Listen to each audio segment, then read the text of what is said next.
It's the circle of life. Only here at the NBC Press Day are we talking to the TV stars to find out some sneak peeks on your favorite shows. Stasia, nice to meet you. Hello, nice to meet you. Okay, I'm gonna jump right into it. Season 1, we found out that your character, Dina, was abandoned at a gas station. Now your dad comes back. How is it working with Dean Norris? It was a true dream. He is one of the most talented actors I've ever gotten to work with. As a scene partner, it was, I can't say enough good things. Honestly, there's a reason he has such a prolific career. He's amazing. I'm so excited for people to get to see this episode. I improvised that line in season 1, as I did, and then it got into the show and it became part of the story. Yeah. So I, for seasons, have been begging, like, we gotta meet Dina's dad, and now it's finally happening, and I gotta tell you, it just couldn't be better. I'm so excited for people to see the episode. It finally happened. So did you collaborate on that? Well, I definitely had input about what I felt like that might be or what that relationship might be, because I think it's really exciting to get some context about why Dina, who is a very eccentric human, is the way she is. So I definitely was a part of the collaboration about what this kind of is going to look like and what their relationship would be, and I'm just really excited for people to see it. Amazing. And I heard that you didn't know if the proposal was actually going to make air until it happened.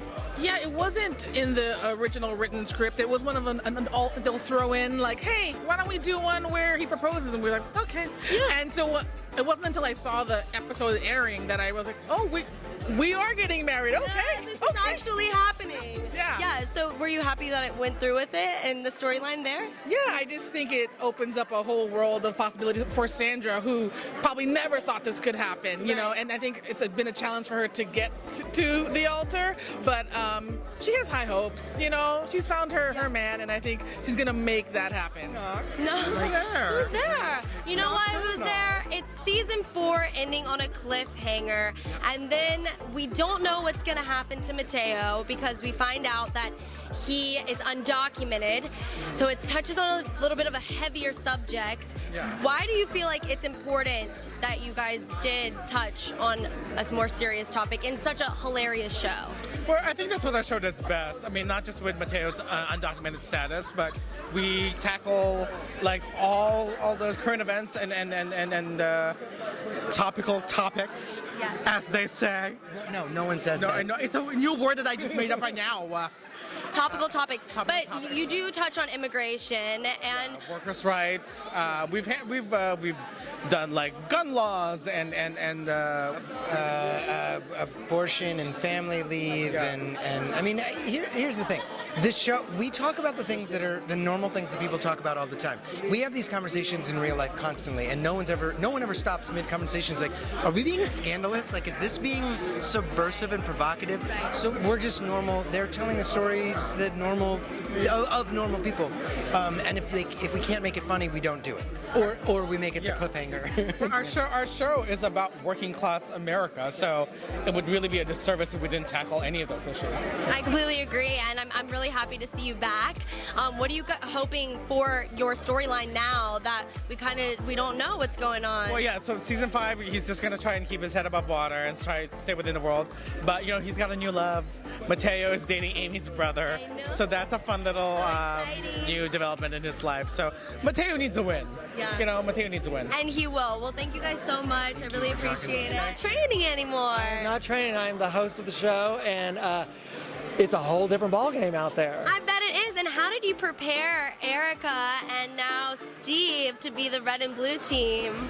You know, it was really interesting because I wanted to see what they were going to bring in. They were new. Like, I remember walking into that job the very first time, and there was no one there to teach me. So I always told them that I'm going to be like their big brother, right? I'm going to be there if you need me, and like, you know, I'll help in any way that I can. But I thought it was really important for them to kind of learn on their own, which they did a really great job. Yeah, well, you know, it is New Year's. We're always talking about New Year's resolutions, but there's been a trend where people who have been going to the gym all year are kind of complaining on Twitter about the newcomers coming in for like 2 weeks and then dropping off. Yeah. But I want to promote the fact that we should be kind of encouraging those newcomers. Of course. Do you have anything you want to say about that? Yeah, I tell people all the time, like, the new people that are coming in, like, you should embrace them because we're the ones ones that know it all, right? We've been there all year. It's like, I'm going to take you under my wing and be like this. This is new, this is challenging, it's scary, be a friend to them, and hopefully they're gonna be there longer than 2 weeks, and you know what? You could make a friend, you could find a date. Right. I mean, the options are boundless. Exactly, and if it's 2 weeks, it's 2 weeks, better than nothing. That's right. Yeah. What can we look forward to in this new season? This season's gonna be great. Yeah. We got the whole reboot happening on USA. We have 2 new trainers. We've taken out all the white noise, all that stuff of temptations and those really those eliminations, all that kind of stuff. It's so much more simple, Yes. and it's also very story driven.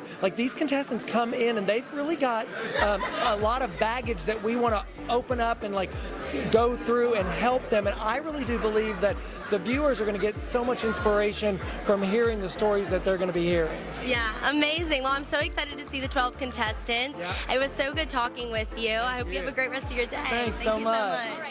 You guys, we are in the season of New Year's resolutions, okay? I know a lot of people have weight loss as their resolutions, and they might go for 2 weeks and then never again. What is your tip to make sure that they follow through? Yes, so biggest thing, habits.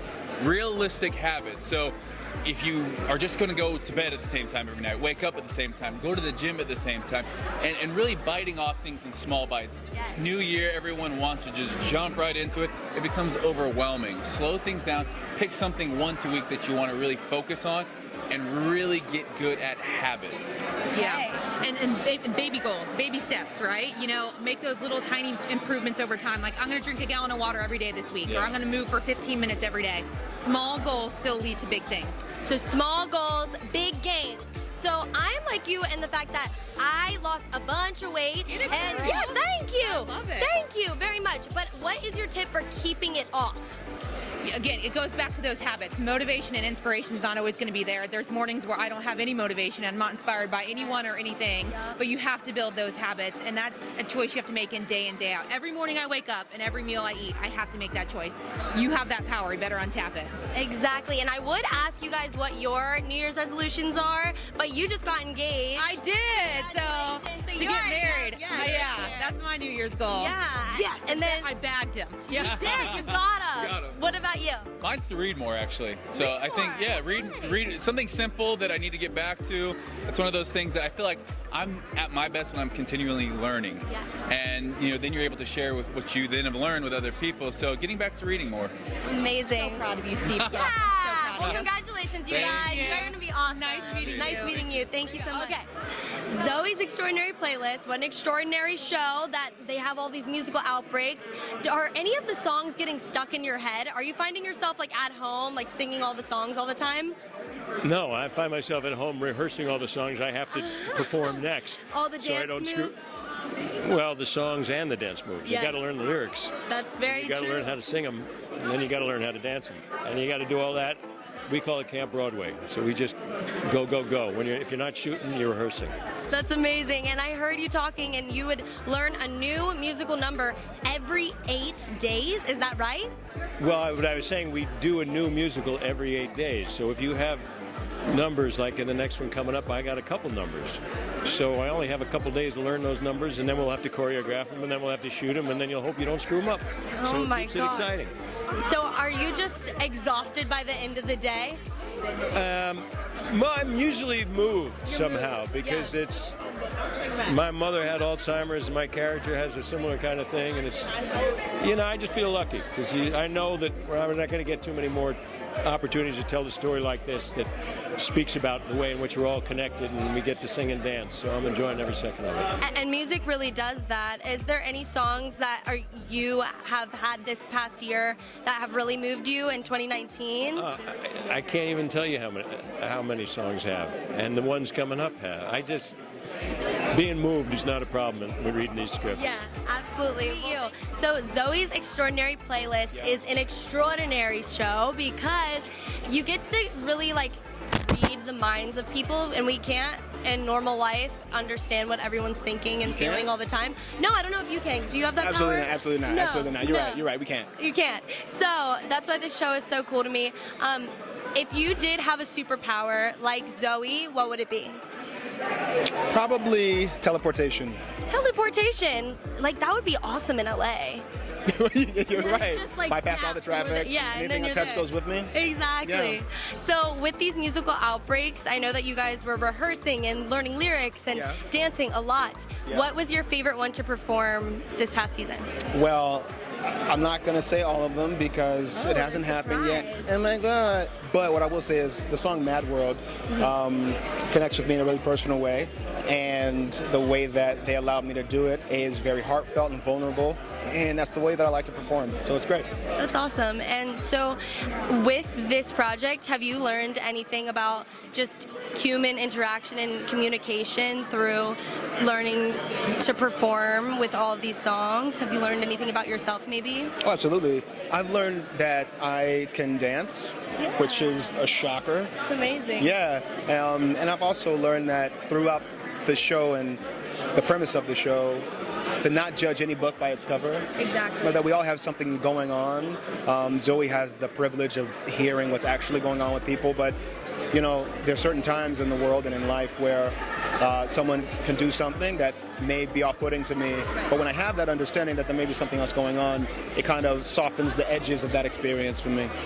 That's exactly the message that we need out in the world right now. Yeah. I think it's incredible. What can we look forward to in this season, and especially from your character?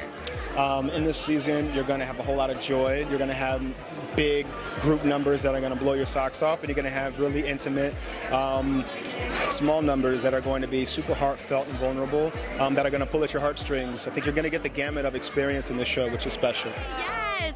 Okay, you guys cannot see this, but she has on some YSL heels. You look amazing. Thank you. Seriously amazing. Thank you so much. Now back to serious business. Do you think there's going to be a crossover in Chicago Med's future, maybe with the One Chicago crew, like a crossover between Chicago PD? We do them every once in a while. I don't know when the next one is, but I'm sure it's coming. Yes, we really hope so. Well, I'm gonna let you go, but enjoy your day. Thank you for talking with me. I really appreciate it. Have a good to one. see you. Like, I love that we have a female comic who's gonna bring her own opinions, your own diverse perspective on things. What can we look forward to? Is there any controversial things that are gonna go down? Ooh, I haven't even thought about that. They do push me down a lot. I want to say a lot of really disgusting things on TV. They won't let me. Some dirty things. Yeah, some dirty things. My comedy's a little bit bluer than they want it to be. Yeah. But nothing crazy. Expect maybe some celebrities walking through. Maybe some surprises. Some surprises. Yay. And I think it's just going to be a place where people go to laugh and escape this I am. crazy world, you know? Yes. And it's going to be a good place for curation. Like if you haven't been keeping up that week, you can find everything that, you know, on the show. Right, without having to watch the entire thing. You're gonna break it down for us. Right. You don't have to watch 90 Day Fiancés. Like I did it already. I've watched every Love Island UK available. Amazing. They're just looking at me like, they're like, what is she saying? are you done? No, every dirty thing I ever learned when I was 12 was from the soup. So I hope you bring that back to the 12-year-olds today. I know. I actually moved here when I was a kid at 12 from Brazil. Oh, really? And it was one of the first shows I like really watched on TV. So Oh, so to be here. yeah, it's the circle of life. Yes, I love that. That was great. Oh, We I don't should know the start next- something. We should start a duet. We're really good. But okay, well, thank you for talking with me. Thanks for singing with me. Congratulations. Bye, guys. Icon in the making, I called it. Guys, you guys didn't know that Jade and I were going to start a duet, did you? All right, don't forget to comment, like, and subscribe. Once again, I'm Nastasia for The Nocturnal. See you next time.